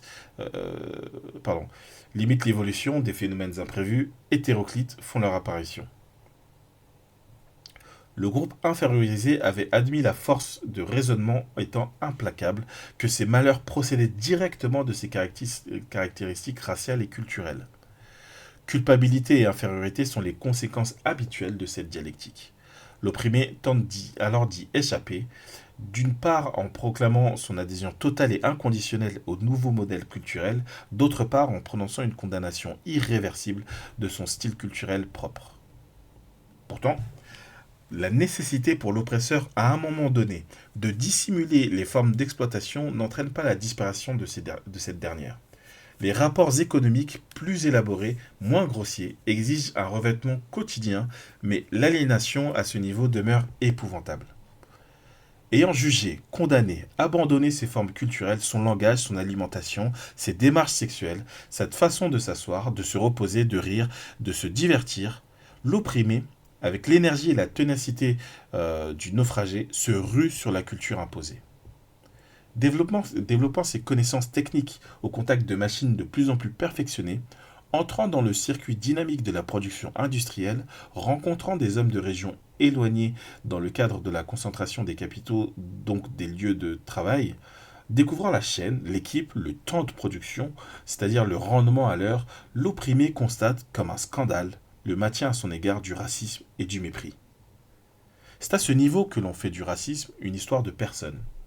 Il existe quelques racistes indécrottables, mais avouez que dans l'ensemble, la population aime... Avec le temps, tout cela disparaîtra. Ce pays est le moins raciste. Il existe à l'ONU une commission chargée de lutter contre le racisme. Des films sur le racisme, des poèmes sur le racisme, des messages sur le racisme. Les condamnations spectaculaires et inutiles du racisme, c'est assez chaud qu'il utilise le mot spectaculaire. Les condamnations spectaculaires et inutiles du racisme. Ouais, les deux, parce que bien souvent, quand tu fais une analyse du racisme, les gens qui étudient pas trop ça attendent pour qui est racisme. Souvent, ils vont nier qu'il y a du racisme parce que pour qu'il y ait racisme, il faut que ce soit spectaculaire, quoi. Et si c'est pas spectaculaire, si t'as pas des lynchages, si t'as pas des insultes, si t'as pas ce genre de choses, les gens ont du mal à percevoir le racisme. Et du coup, il y a un antiracisme qui effectivement est inutile, quoi. Et il faut attendre que ce soit spectaculaire, c'est déjà foutu, quoi. Les condamnations spectaculaires et inutiles du racisme, donc. La réalité est qu'un pays colonial est raciste. Si en Angleterre, en Belgique ou en France, en dépit des principes démocratiques affirmés par ces nations respectives, il se trouve encore des racistes, ce sont ces racistes qui, contre l'ensemble du pays, ont raison. Il n'est pas possible d'asservir des hommes sans logiquement les inférioriser de part en part. Et le racisme n'est que l'explication émotionnelle, affective, quelquefois intellectuelle, de cette infériorisation. Le raciste dans une culture avec racisme est donc normal. L'adéquation des rapports économiques et de l'idéologie est chez lui parfaite. Certes, l'idée que l'on se fait de l'homme n'est jamais totalement dépendante des rapports économiques, c'est-à-dire, ne l'oublions pas, des rapports existant historiquement et géographiquement entre les hommes et les groupes. Des membres de plus en plus nombreux appartenant à des sociétés racistes prennent position. Ils mettent leur vie au service d'un monde où le racisme serait impossible. Mais ce recul, cette abstraction, cet engagement solennel ne sont pas à la portée de tous. On ne peut exiger sans dommage qu'un homme soit contre les préjugés de son groupe. Or, redisons-le, tout groupe colonialiste est raciste. Francis dit les termes, hein. À la fois acculturé et déculturé, l'opprimé continue à buter contre le racisme. Il trouve illogique cette séquelle. Ses connaissances, l'appropriation de techniques précises et compliquées, quelquefois sa supériorité intellectuelle eu égard à un grand nombre de racistes, l'amènent à qualifier le monde raciste de passionnel. Il s'aperçoit que l'atmosphère raciste imprègne tous les éléments de la vie sociale. Le sentiment d'injustice est alors très vif, ça c'est vrai. Oubliant le racisme conséquence, on s'acharne sur le racisme cause. Des campagnes de désintoxication sont entreprises. On fait appel au sens de l'humain, à l'amour, au respect des valeurs suprêmes. il est beaucoup trop chaud. Il est implacable. Il a dit le racisme, c'est ça, les gens. Arrêtez de penser que c'est ceci, cela, c'est ça. Et c'est tout. En fait, le racisme obéit à une logique sans faille. Un pays qui vit, tire sa substance de l'exploitation de peuples différents, infériorise ces peuples. Le racisme appliqué à ces peuples est normal. Le racisme n'est donc pas une constante de l'esprit humain. Il est, nous l'avons vu, une disposition inscrite dans un système donné. Et ça, c'est vrai qu'il y a un truc très décolonial avant l'heure, quoi. Et le racisme juif n'est pas différent du racisme noir. Une société est raciste ou ne l'est pas. Il n'existe pas de degré du racisme. Il ne faut pas dire que tel pays est raciste, mais qu'on n'y trouve pas de lynchage ou de camp d'extermination. La vérité est que tout cela et autre chose existent en horizon. Ces virtualités, ces latences circulent dynamiques. Ces latences circulent dynamiques prises dans la vie des relations psycho-affectives économiques. Découvrant l'inutilité de son aliénation, Là, je précise juste là, il me semble que, donc on dit prise de la vue de la vie des relations psycho-affectives économiques. Je pense, parce que économique c'est un terme qui est utilisé en psychanalyse et qui veut pas dire qui veut pas dire l'argent. Ça parle pas de l'économie, ça parle de l'énergie, de la libido, c'est plus voilà l'énergie psychique quoi. Et peut-être que c'est de ça dont il parle. Je sais qu'il y a des moments dans des textes où il parle de ça. Là, voilà. Vu qu'il a parlé d'économie plus tôt, je sais pas si là c'est le cas ou pas, quoi. Découvrant l'inutilité de son aliénation, l'approfondissement de son dépouillement, l'infériorisé, après cette phase de déculturation, d'extranéisation, retrouve ses positions originales. Cette culture abandonnée, quittée, rejetée, méprisée, l'infériorisé s'y engage avec passion. Il existe une surenchère très nette s'apparentant psychologiquement au désir de se faire pardonner. Mais derrière cette analyse simplifiante, il y a bel et bien l'intuition, par l'infériorisé, d'une vérité spontanée apparue. Cette histoire psychologique débouche sur l'histoire et la vérité. Parce que l'infériorisé retrouve un style autrefois dévalorisé, on insiste à une culture de la culture. Une telle caricature de l'existence culturelle signifierait, s'il en était besoin, que la culture se vit mais ne se morcelle pas. Elle ne se met pas entre l'âme et la mêle. Cependant, l'opprimé s'extasie à chaque redécouverte. L'émerveillement est permanent. Autrefois émigré de sa culture, l'autochtone l'explore aujourd'hui avec fougue. Il s'agit alors d'épousailles continuées. L'ancien infériorisé est en état de grâce. Or, on ne subit pas impunément une domination.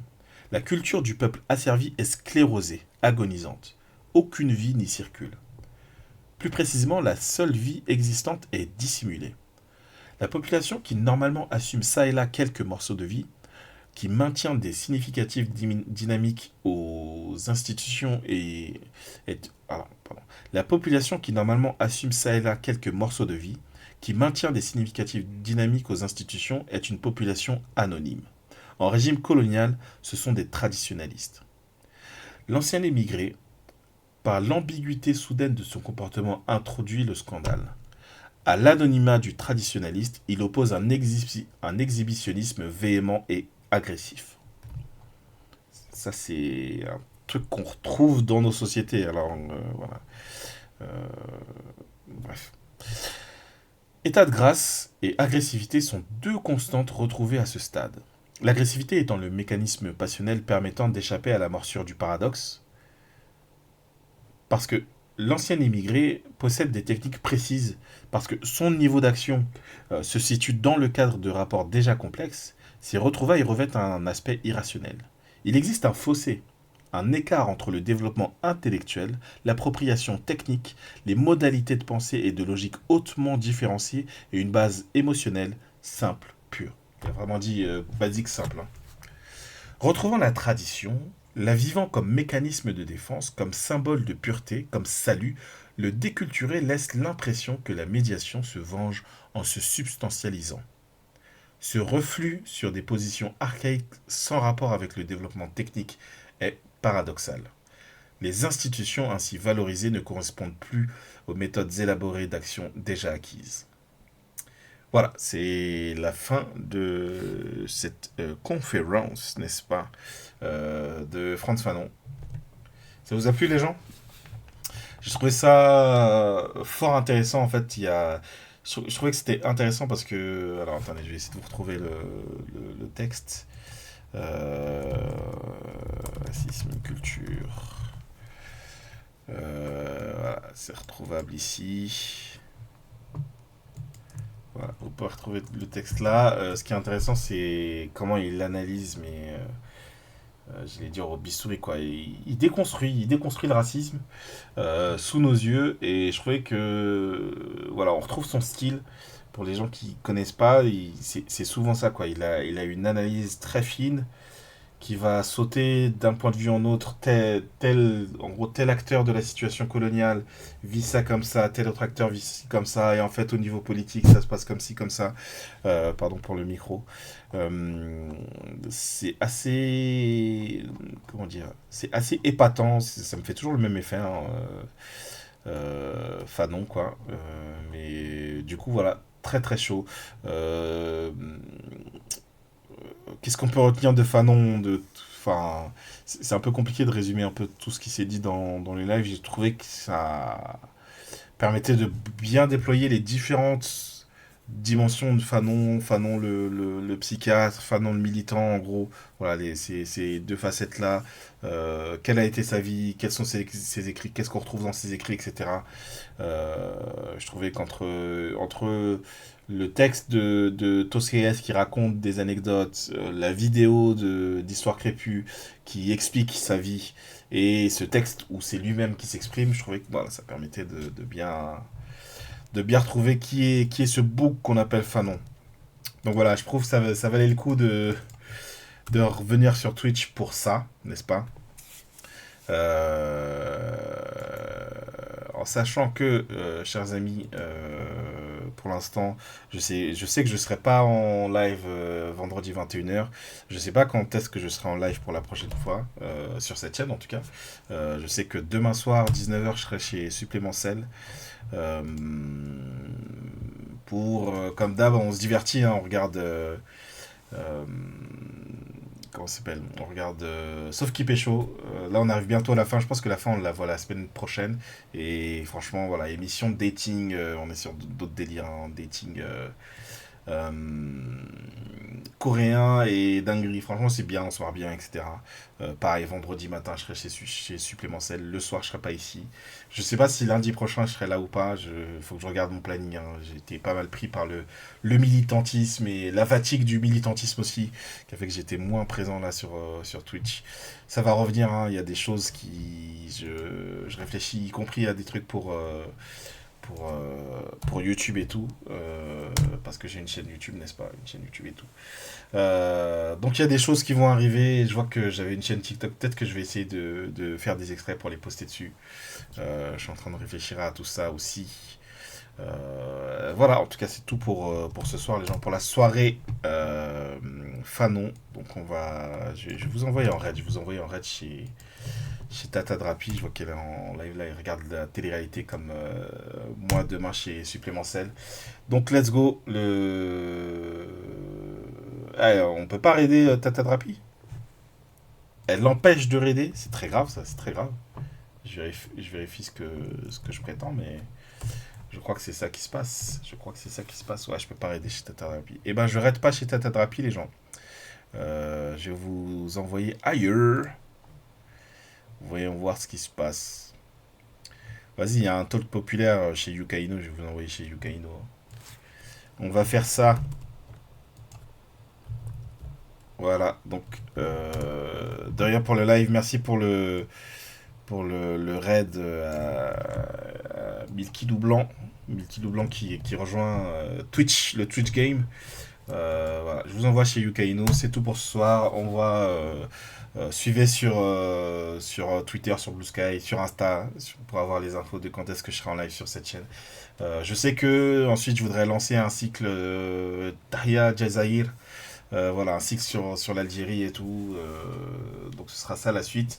Quand, je ne sais pas encore, peut-être la semaine prochaine, peut-être celle d'après. En attendant, on va se quitter sur la musique de Voilà Lulu qu'on a découvert tout à l'heure. Et puis voilà, ça part en raid chez Yukaino. Bonne soirée tout le monde, ciao.